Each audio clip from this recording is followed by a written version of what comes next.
Hello दोस्तों, एक बार फिर से स्वागत है आपका मेरे यूट्यूब चैनल आरएस नोट्स पर।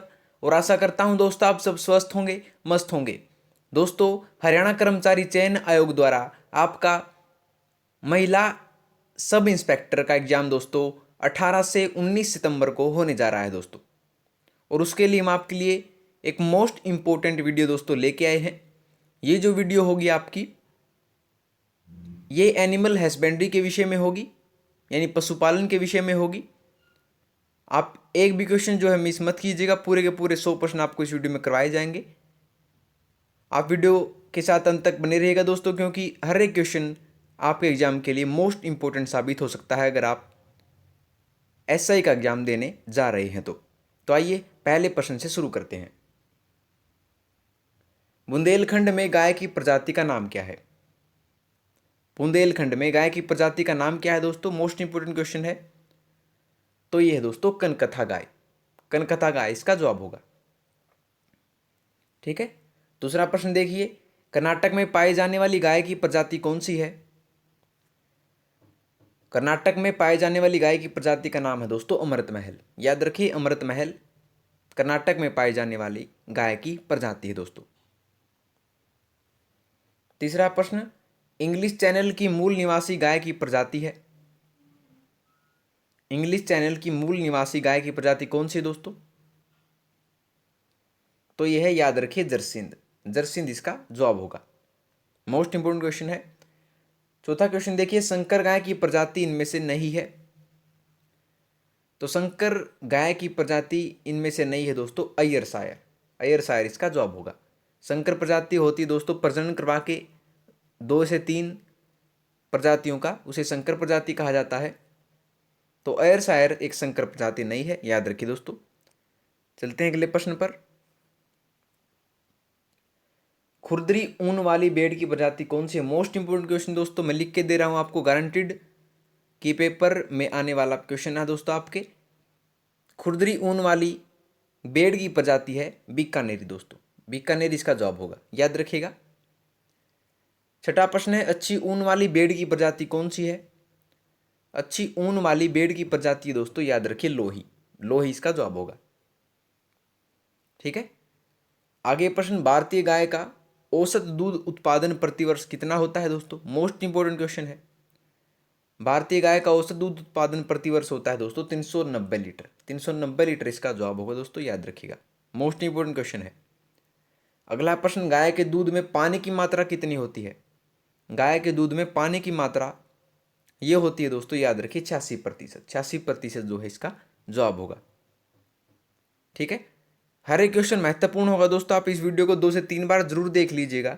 आपके एसआई के एग्जाम में एनिमल हस्बेंड्री में एक भी नंबर नहीं कटने वाला है, ये मैं आपको गारंटी दे सकता हूं। 9वां प्रश्न है, द्विवीय उद्देश्य बकरी का नाम क्या है? बार बार पूछा गया प्रश्न है, द्विवीय उद्देश्य बकरी का नाम है दोस्तों बर्बरी।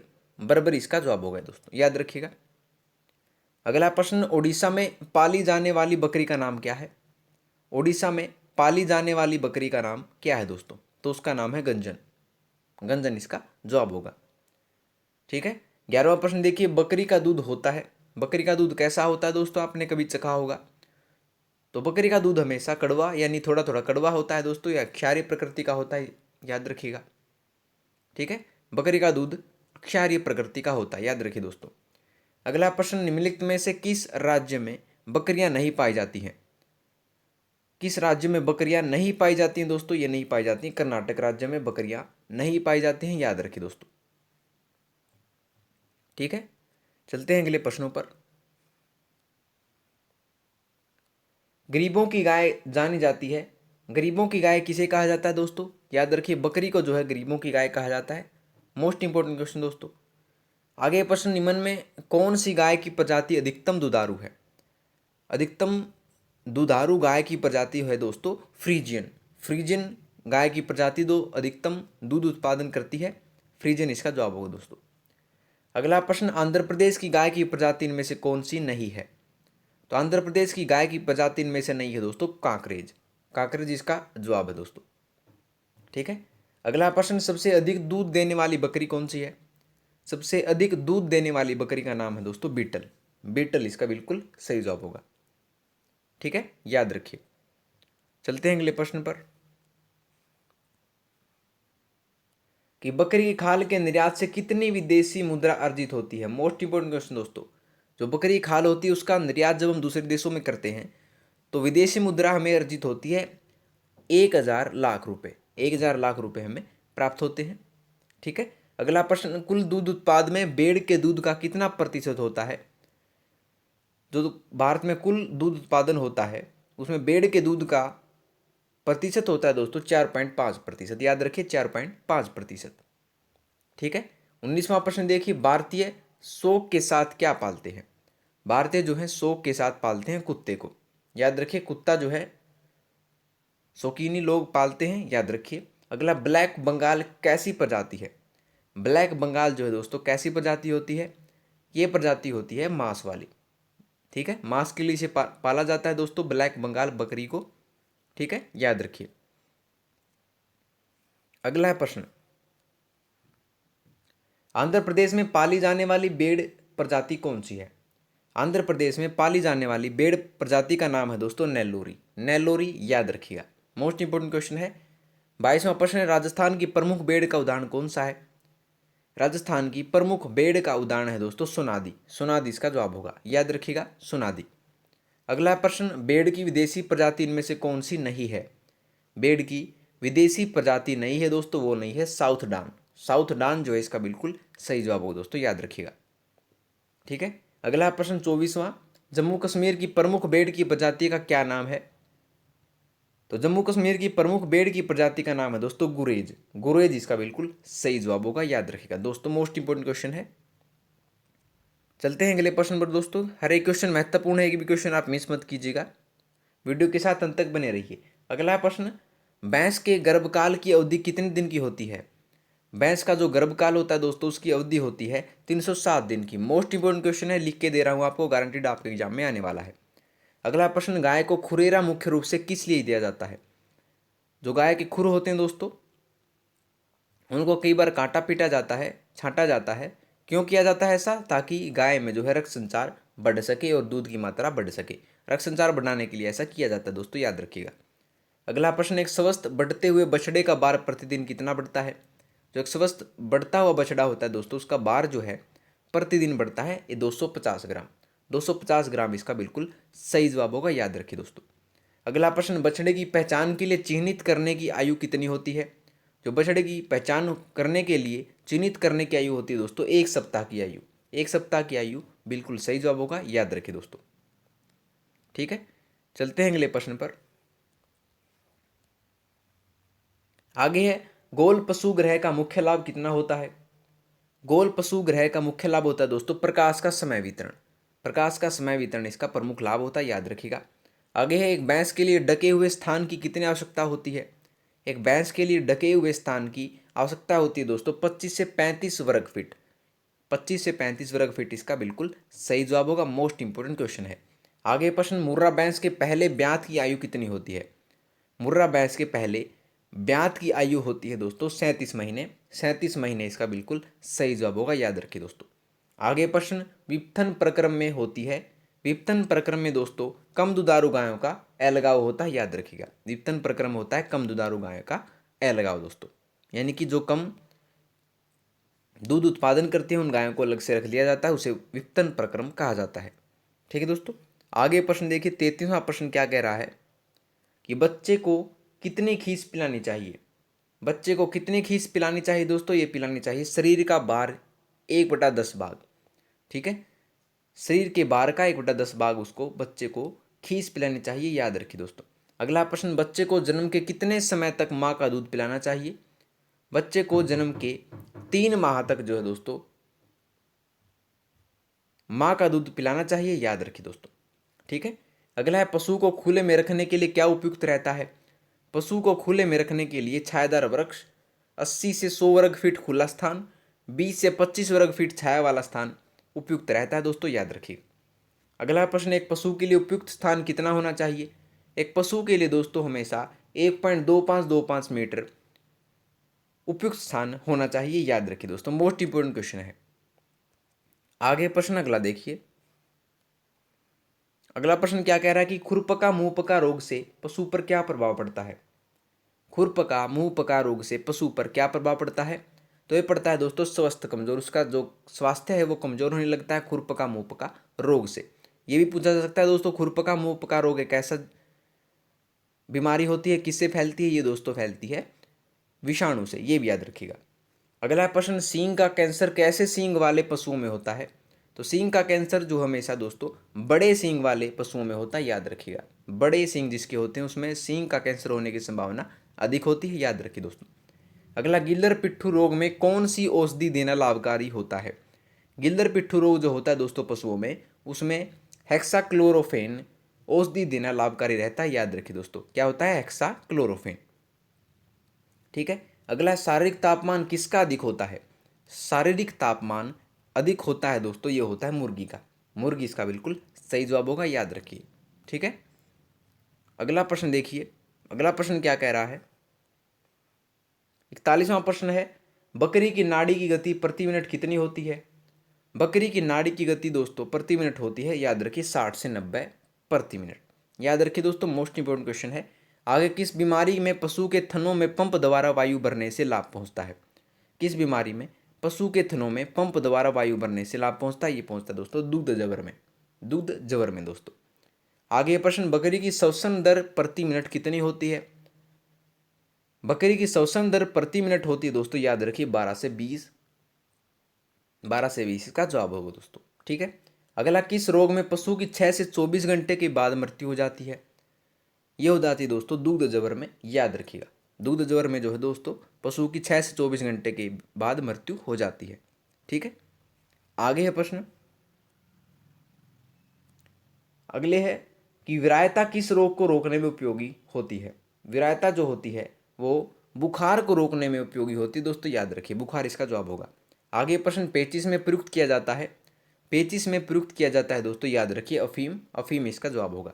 ठीक है। जब पशुओं को पेचिश रोग हो जाता है तो अफीम का उपयोग किया जाता है ताकि उनका जो पेचिश रोग है वो दूर किया जा सके। ठीक है दोस्तों। आगे, पशु की नाक मुंह तथा मलाशय से खून बहना किस रोग के लक्षण है।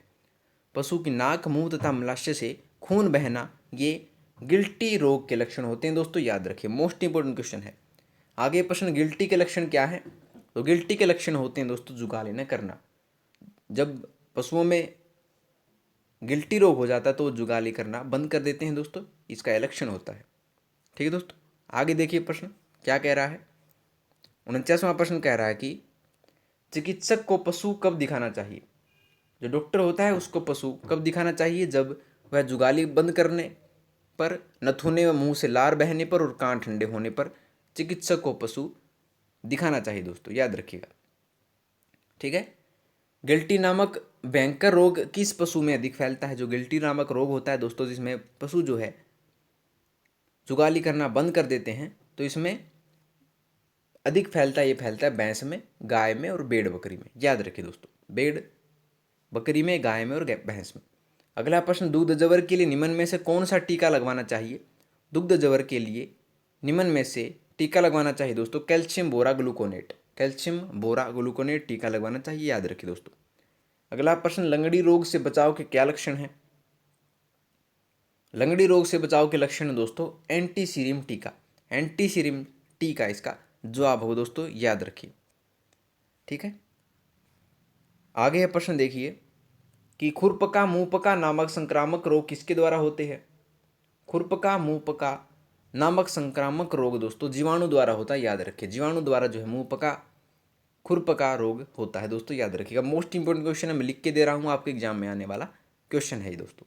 अगला, बकरियों में आंतरवय सूजन रोग किसके द्वारा होता है।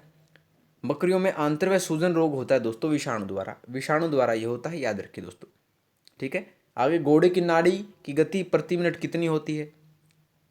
घोड़े की नाड़ी की गति प्रति मिनट होती है दोस्तों 36 से 42, याद रखिए दोस्तों। मोस्ट इंपोर्टेंट क्वेश्चन है 36 से 42। अगला है, थन फटने एवं पशु के बच्चे द्वारा काटे जाने पर कौन सा मरहम लगाना चाहिए।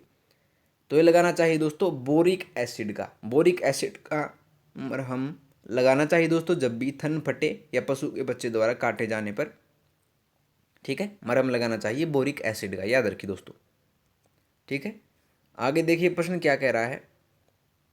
कि जहरी बुखार आने पर गाय का तापक्रम कितना होता है।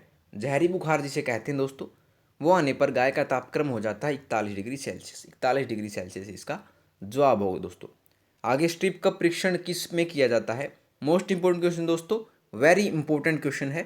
स्ट्रिप का परीक्षण किस में किया जाता है, ये किया जाता है दोस्तों थनैला रोग में। जब किसी को पशु को थनैला रोग हो जाता है तो स्ट्रिप का परीक्षण किया जाता है दोस्तों, याद रखिएगा।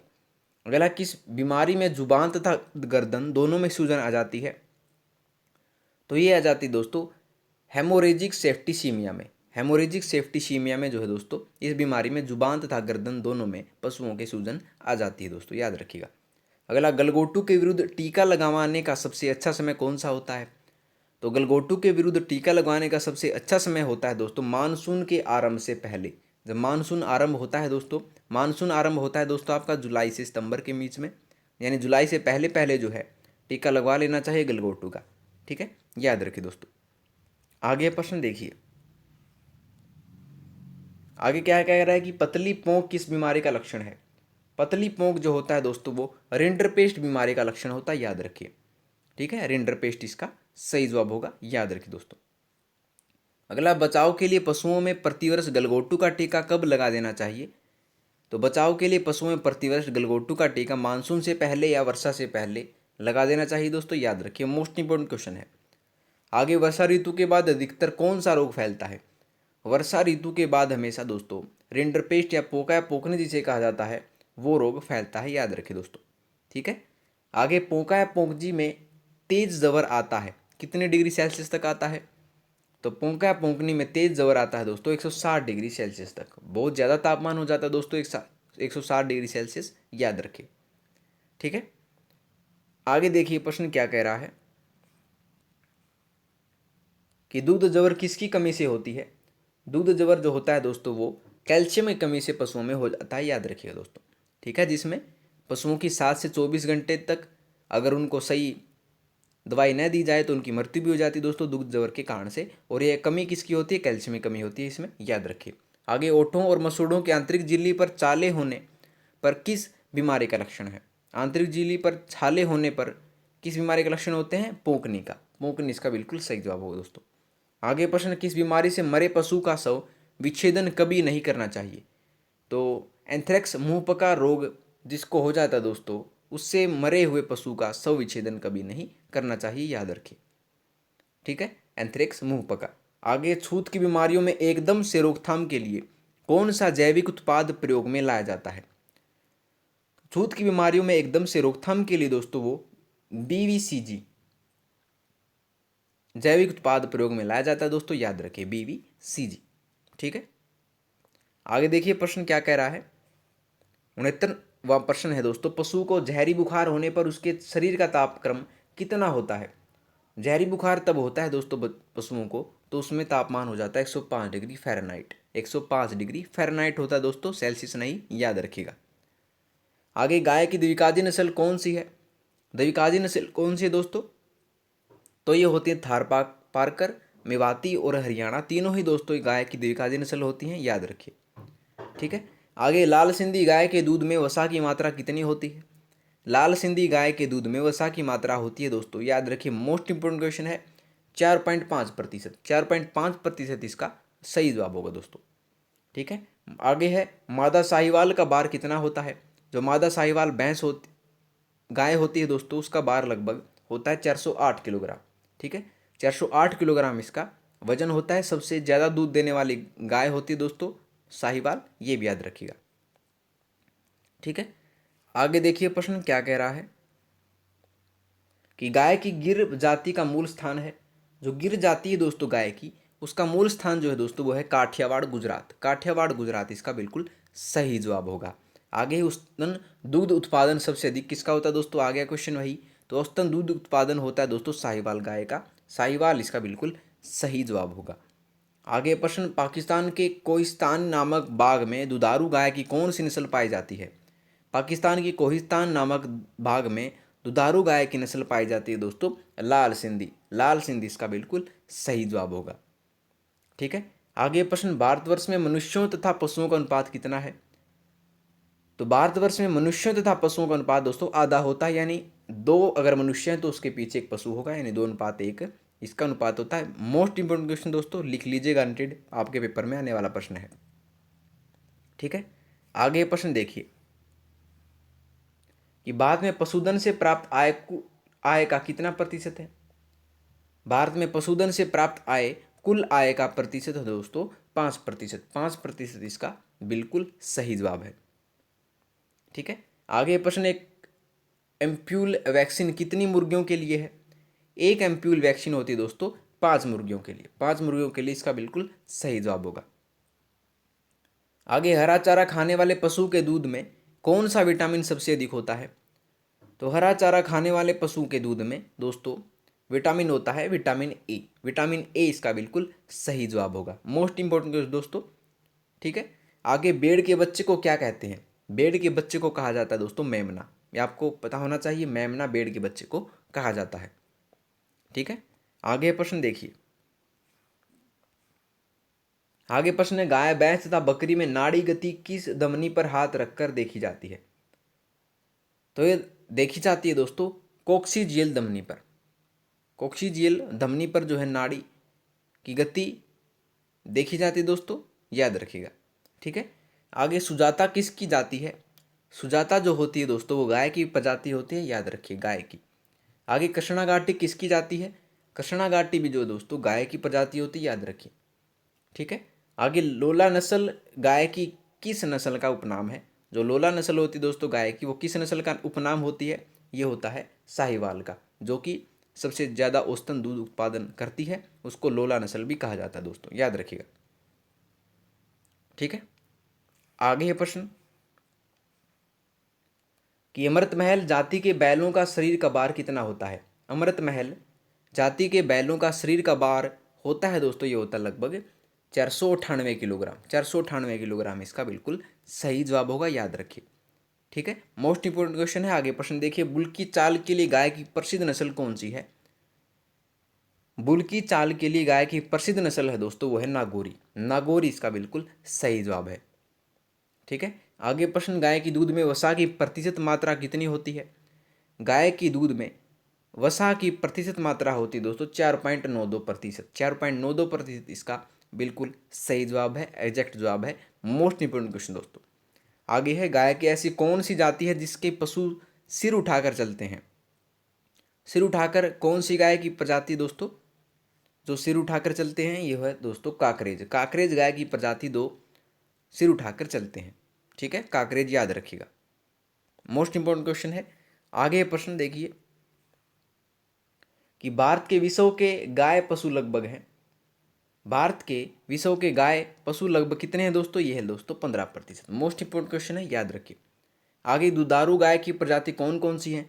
तो दुधारू गाय की प्रजाति दोस्तों थारपाकर और देवनी, दोनों ही जो है दुधारू गाय की प्रजातियां हैं, याद रखिए। आगे है, जाफराबादी नामक भैंस की प्रजाति कैसी होती है। जाफराबादी नामक भैंस की प्रजाति होती है दोस्तों, ये होती है अधिक दुधारू। जाफराबादी दोस्तों गुजरात की भैंस की प्रजाति है, याद रखिएगा ये भी, और ये अधिक दुधारू होती है। आगे, गुजरात की भैंस नहीं है। गुजरात की भैंस नहीं है दोस्तों, वो नहीं है नीली। नीली जो भैंस की नस्ल है वो गुजरात की नहीं है, याद रखिए। ठीक है, आगे देखिए प्रश्न क्या कह रहा है कि अधिक वसा वाली भैंस की प्रजाति का नाम क्या है। अधिक वसा वाली गाय भैंस की प्रजाति का नाम है दोस्तों बदावरी। बदावरी इसका बिल्कुल सही जवाब होगा, याद रखिए दोस्तों, बदावरी इसका सही जवाब है। आगे है, बर्फीले एवं मरुस्थलीय स्थानों पर पाला जाने वाला कौन सा पशु है। बर्फीले एवं मरुस्थलीय स्थानों पर पाला जाने वाला पशु है दोस्तों बकरी, याद रखिए, बकरी को पाला जाता है। आगे है, दूध, मांस व ऊन तीनों को प्रदान करने वाली प्रजाति कौन सी है। दूध, मांस व ऊन तीनों को प्रदान करने वाली प्रजाति है दोस्तों, ये है मेवाड़ी। मेवाड़ी इसका बिल्कुल सही जवाब होगा। ठीक है, आगे, भारत में विश्व के कुल भैंसों की संख्या, प्रतिशत संख्या कितनी है दोस्तों।